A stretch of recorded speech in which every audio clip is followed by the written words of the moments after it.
नमस्कार मेरे प्यारे बच्चों। मैं धर्मेंद्र प्रताप सिंह चौधरी श्री जोखन सिंह इंटर कॉलेज जमाइन प्रयागराज से मैं आज आप लोगों को संस्कृत व्याकरण में वर्ण परिचय का ज्ञान कराएंगे। वर्ण परिचय क्या है, वर्ण कितने प्रकार के होते हैं, इन सब का विस्तार पूर्वक अध्ययन कराएंगे। तो सबसे पहले आता है वर्ण कितने प्रकार के होते हैं। तो इसका उत्तर है वर्ण दो प्रकार के होते हैं।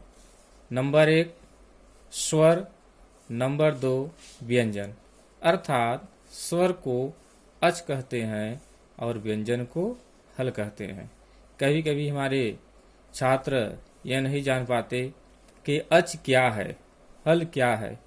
तो यहाँ हम बता रहे हैं कि स्वर को ही अच कहते हैं और व्यंजन को ही हल कहते हैं। इसके बाद आता है स्वर की परिभाषा, यानी स्वर किसे कहते हैं। तो जिन वर्णों का उच्चारण करते समय किसी अन्य वर्ण की सहायता न ली जाए उसे स्वर कहते हैं। यानी उच्चारण का मतलब होता है बोलना, यानी हम किसी वर्ण को जब बोलते हैं तो उसी को उच्चारण कहते हैं। तो हम जब किसी वर्ण को बोलें और उसमें किसी अन्य वर्ण की सहायता न लिया जाए, यानी अन्य वर्ण की मदद न ली जाए, तो उसे स्वर कहते हैं।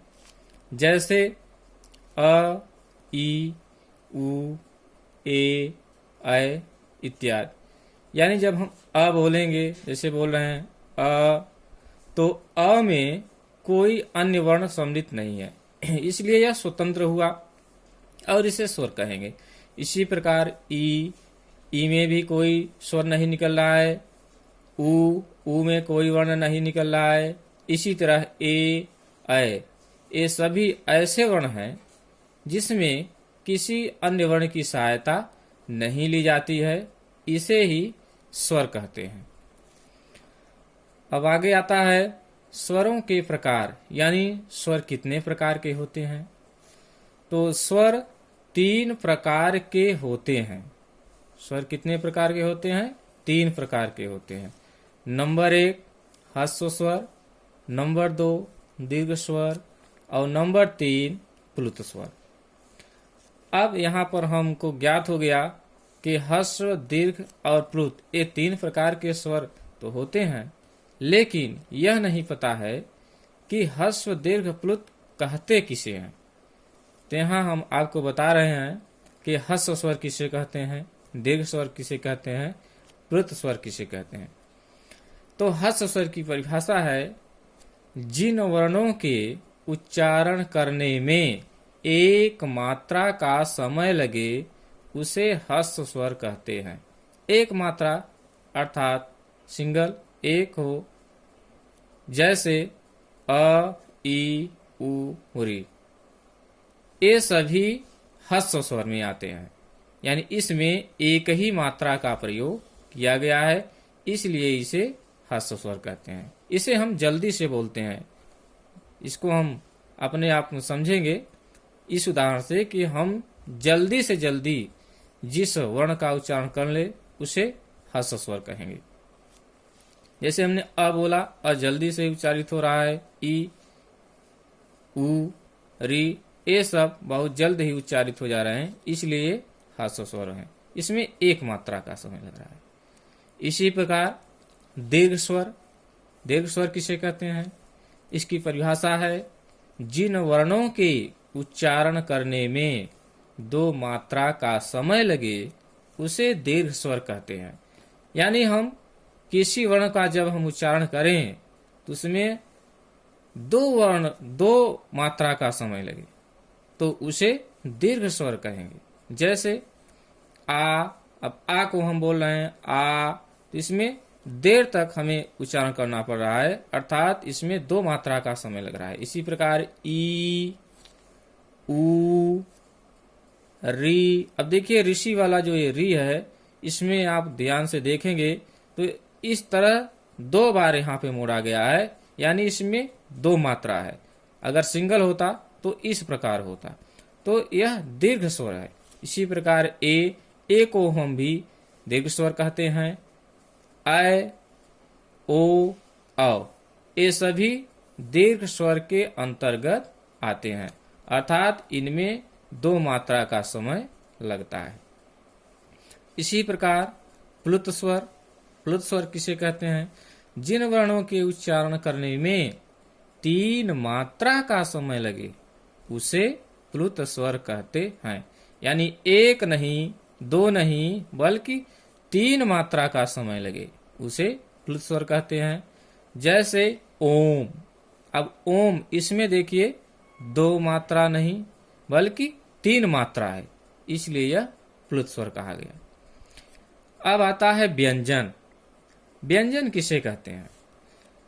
व्यंजन की परिभाषा है जिन वर्णों का उच्चारण करते समय स्वर की सहायता ली जाए उसे व्यंजन वर्ण कहते हैं। यानी जिन वर्णों का उच्चारण करते समय स्वर की सहायता ली जाए उसे व्यंजन वर्ण कहते हैं। जैसे क, अब क धन अ, अब 2 मिलेंगे तब होगा क, यानी क में अ संपूर्ण रूप से सम्मिलित है, बिना अ को सम्मिलित किए क का उच्चारण नहीं कर सकते। तो यहाँ पर क में स्वर की सहायता ली गई, इसलिए इसे व्यंजन कहते हैं। ख धन अ बराबर ख, अब यहाँ पर भी ख में अ निश्चित रूप से मिला हुआ है, बिना अ के सम्मिलित किए हम ख का उच्चारण नहीं कर सकते हैं, इसलिए यह व्यंजन हुआ। इसी प्रकार ग है, ग में भी ग धन अ, अर्थात अ इसमें सम्मिलित है, अर्थात इसमें स्वर सम्मिलित है, बिना स्वर की सहायता से इसका हम उच्चारण नहीं कर सकते, इसलिए ये सभी व्यंजन कहलाते हैं। इसके अलावा अन्य और भी वर्ण हैं जिसे हम व्यंजन कहते हैं। तो इसका यही परिभाषा है कि जिन वर्णों का उच्चारण करते समय हमें स्वर की सहायता लेनी पड़े उसे हम व्यंजन कहते हैं। अब व्यंजन में आता है संयुक्त व्यंजन, अंतःस्थ व्यंजन, ऊष्म व्यंजन। ये 3 प्रकार के व्यंजन होते हैं। तो संयुक्त व्यंजन किसे कहते हैं? संयुक्त व्यंजन में अर्थात जो छ, त्र, इज्ञ ये 3 वर्ण हैं, इसे संयुक्त व्यंजन कहते हैं क्योंकि इनमें 2 व्यंजनों का योग है, एक नहीं बल्कि 2 व्यंजनों का योग है, इसलिए इसे संयुक्त व्यंजन कहते हैं। जैसे छ है, अब छ में क धन स अर्थात क और स का योग है, तब जाके यह छ का निर्माण हुआ, इसलिए यहाँ पर हम देख रहे हैं 2 व्यंजन का योग हो रहा है। इसी तरह त्र है, त्र में भी त धन र अर्थात त और र का योग है, ये दोनों मिलकर त्र बना। इसी प्रकार इज्ञ है, इज्ञ में ज और इया 2 वर्ण का योग हुआ, तब जाके इज्ञ का निर्माण हुआ। तो इस प्रकार से जब किसी व्यंजन में 2 व्यंजनों का योग हो तब उसे संयुक्त व्यंजन कहते हैं। इसी तरह अंतःस्थ व्यंजन। अब अंतःस्थ व्यंजन किसे कहते हैं? य, र, ल, व, ये 4 वर्ण जो व्यंजन हैं इसे अंतःस्थ व्यंजन कहते हैं, अर्थात य, र, ल, व। फिर आता है उष्म व्यंजन। उष्म व्यंजन किसे कहते हैं?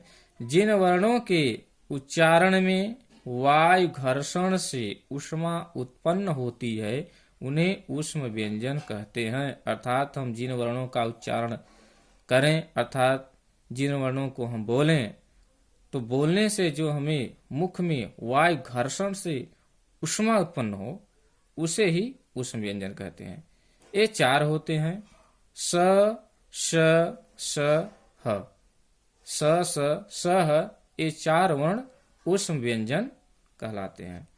इसी प्रकार अब आगे आता है अनुस्वार। अनुस्वार किसे कहते हैं?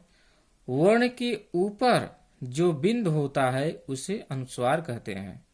यानी कोई वर्ण हो और वर्ण के ऊपर बिंदु लगा हुआ हो तो उसे अनुस्वार कहते हैं। जैसे हंस, कंस इत्यादि। यहाँ पर देखिए ह के ऊपर एक बिंदु है, तो इस बिंदु को हम अनुस्वार कहेंगे। क के ऊपर बिंदु है, इसको हम अनुस्वार कहेंगे। इसी प्रकार विसर्ग, विसर्ग किसे कहते हैं? जब किसी वर्ण की अंतिम ध्वनि ह की शेष रहती है, ह की शेष रहती है तो उसे विसर्ग कहते हैं। इसमें दो बिंदु होता है, जैसे राम लिखा हुआ है, राम के बगल दो बिंदु हैं, तो यही दो बिंदु ह है और इसी ह को विसर्ग कहते हैं और इसको हम पढ़ेंगे राम। इसी तरह बालक इत्यादि। तो मेरे प्यारे बच्चों, आज हम आपको वर्ण परिचय का ज्ञान कराया। अगले दिन इस व्याकरण का अगला भाग हम आपको नया वीडियो बना के भेजेंगे और आप लोग अध्ययन करिएगा। तब तक इस वीडियो का आप अध्ययन करिए। धन्यवाद।